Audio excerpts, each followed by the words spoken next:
ಯಾರೂ ಕನ್ನಡದ ಬಗ್ಗೆ ಒಂದು ರೀತಿ ಇಂತಹ ಹೇಳಿಕೆಗಳನ್ನ ಹೇಳೋಕೆ ಮೊದಲು ಸ್ವಲ್ಪ ಯೋಚನೆ ಮಾಡಬೇಕು. ಅವ್ರು ಹೇಳಿರೋದು ತಪ್ಪು ಅಂತ ನನ್ನ ಅನಿಸಿಕೆ. ಆದರೆ ಅವರ ಅಭಿಪ್ರಾಯ ಅದು ಅವ್ರಿಗೆ ಬಿಟ್ಟಿದ್ದು. ಅದರಿಂದ ನಮ್ಮ ಭಾಷೆಯ ಘನತೆಗೆ ಏನೋ ಧಕ್ಕೆ ಬರಲ್ಲ, ಇದು ನನ್ನ ಅಭಿಪ್ರಾಯ. ಅಲ್ಲ, ಸಮರ್ಥನೆ ಮಾಡ್ಕೊಂಡಿದ್ದಾರೆ ಮೇಡಮ್. ಮತ್ತೆ ನಾನು ಯಾವುದೇ ಕಾರಣಕ್ಕೂ ಕ್ಷಮೆ ಕೇಳಲ್ಲ ಅಂತ. ಅದನ್ನೇ ನಾನು ಹೇಳ್ತಾ ಇರೋದು. ಅದು ಒಬ್ಬೊಬ್ಬರ ಅಭಿಪ್ರಾಯ. ಈಗ ಅವ್ರು ಹೇಳೋದು ತಮಿಳಿಂದಾನೇ ಕನ್ನಡ ಹುಟ್ಟಿರೋದು ಅಂತ ಅವ್ರು ಹೇಳೋದು, ನಾವು ಅದನ್ನು ಒಪ್ಪೋಕೆ ರೆಡಿ ಇಲ್ಲ. ಇದು ನಮ್ಮ ಅಭಿಪ್ರಾಯ.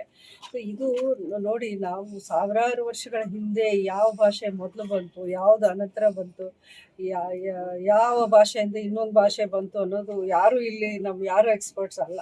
ಸೊ ಗೊತ್ತಿಲ್ಲದಿರೋ ವಿಚಾರಗಳನ್ನು ನಾವು ಅಷ್ಟೊಂದು ಕಾನ್ಫಿಡೆಂಟ್ ಆಗಿ ಹೇಳಬಾರ್ದು. ಅದು ಖಂಡಿತ ಅವರು ಅಪಾಲಜಿ ಕೊಟ್ಟರು ಕೊಡದೇ ಇದ್ರು ತಪ್ಪೇ.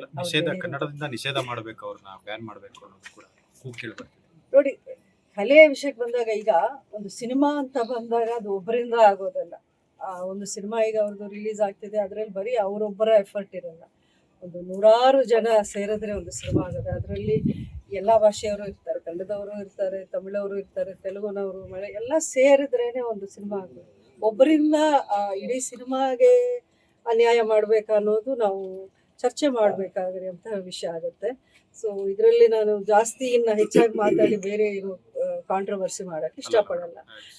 ಜನ ಏನ್ ಮಾತಾಡ್ಕೊತಿರ್ತಾರೆ ಅಂದ್ರೆ ಸಣ್ಣ ಪುಟ್ಟ ಕಲಾವಿದರಾದ್ರೆ ಬ್ಯಾನ್ ಅನ್ನೋದಾಗಿರುತ್ತೆ. ಆದ್ರೆ ದೊಡ್ಡವರು ಇವರು ಅವ್ರ ಮೇಲೆ ಯಾಕೆ ಅಂದ್ರೆ ಭಾವನೆಗಳಿಗೆ ಧಕ್ಕೆ ಆಗುವಂತ ವಿಷಯದಲ್ಲಿ ಖಂಡಿತ ಜನ ಎದ್ದು ನಿಲ್ತಾರೆ, ಅದರಲ್ಲಿ ಬೇರೆ ಮಾತಿಲ್ಲ.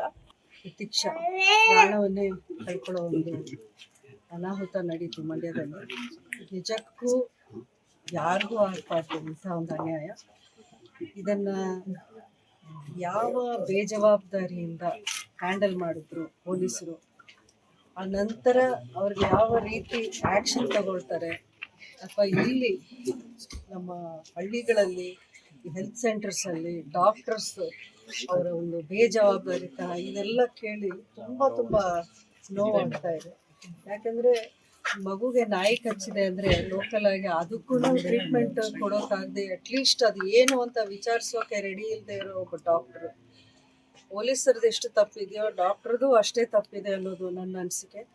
ಖಂಡಿತ ಸಂಬಂಧಪಟ್ಟ ಅಧಿಕಾರಿಗಳ ಜೊತೆ ಎಲ್ಲರೂ ಮಾತಾಡಿ ನಾನು ಇದಕ್ಕೆ ಯಾವ ರೀತಿ ಕ್ರಮ ವಹಿಸ್ತೀರಾ ಅನ್ನುವಂಥ ಪ್ರಶ್ನೆಯನ್ನು ಕೇಳ್ತೀನಿ. ಆ ಕುಟುಂಬಕ್ಕೆ ಆಗಿರೋ ಅನ್ಯಾಯ ಅವ್ರ ಪರವಾಗಿ ನಾನು ನಿಂತ್ಕೊಂಡು ಒಂದು ಹೋರಾಟ ಮಾಡ್ತೀನಿ ಅಂತ ಹೇಳೋದು. ಹೋರಾಟ ಕಡಿಮೆ ಏನಾಗಿಲ್ಲ. ನನ್ನ ಮನೆಯಲ್ಲಿ ಚಿಕ್ಕ ಮಗು ಮೊಮ್ಮಗು ಬಂದಿದೆ. ಸೊ ಅವ್ರಿಗೂ ಆ ಟೈಮ್ ಅವ್ರ ಜೊತೆ ಸ್ಪೆಂಡ್ ಮಾಡಬೇಕಲ್ವಾ. ಅಜ್ಜಿ ಆಗಿದ್ದೀನಿ ಈಗ. ಸೊ ಅದಕ್ಕೆ ಅಂತ ಒಂದು ಟೈಮ್ ನಾನು ಕೊಡಬೇಕಾಗುತ್ತೆ. ಆ ಟೈಮ್ನ ನಾನು ಎಂಜಾಯ್ ಮಾಡಬೇಕು ಮಕ್ಕಳ ಜೊತೆ. ಆ ಟೈಮ್ ಮತ್ತೆ ಸಿಗಲ್ವಲ್ಲ. ಸೊ ಅದಕ್ಕೆ ಸ್ವಲ್ಪ ಪಾಸ್ ಆಯಿತು ಅಷ್ಟೇ ವಿನ ಎಲ್ಲೆಲ್ಲಿ ಅಗತ್ಯ ಇದೆಯೋ ಖಂಡಿತ ಅಲ್ಲಿಗೆ ಹೋಗ್ತಾನೆ. ಕಮಲ್ ಹಾಸನ್ ಅವರ ಹೇಳಿಕೆ ಇದ್ರ ಬಗ್ಗೆ ನಾನು ಆಗಲೇ ಮಾತಾಡಿದ್ದೀನಿ.